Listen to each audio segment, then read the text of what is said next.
It's cash lips today. Well, you know what's embarrassing? Check.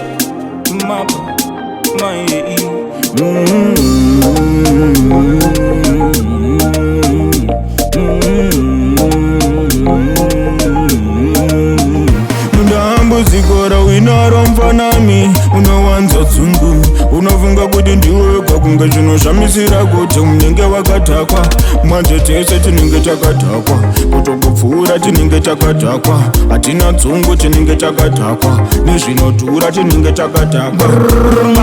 tinenge takadhakwa but hatina show off usashamisire nekurova dombo hazvina profiti zvingori nemalosi zvikasakuuraya unotanda ine ndikakugarira pasi ndikakumonera parisla tiindokudira shoti remawisla pachibanditi tinototakwa tilo muchipaparika tichiita kunge tisindambuzikora winaromva nami unowanza dzungu unofunga kuti ndiwega kunge zvinoshamisira kuti munenge wakadhakwa manje tese tinenge takadhakwa kutongopfuura tinenge takadhakwa hatina dzungu tinenge takadhakwa nezvinodhura tinenge takadhakwa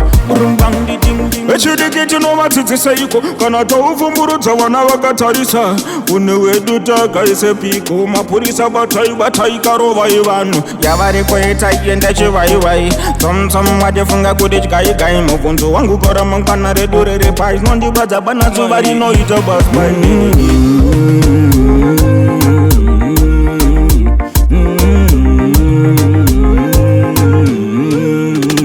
ndambuzikora winaromva nami unowanza dzungu unofunga kuti ndiwega kunge zvinoshamisira kuti munenge wakadhakwa manje tese tinenge takadhakwa kutongopfuura tinenge takadhakwa hatina dzungu tinenge takadhakwa nezvinodhura tinenge takadhakwa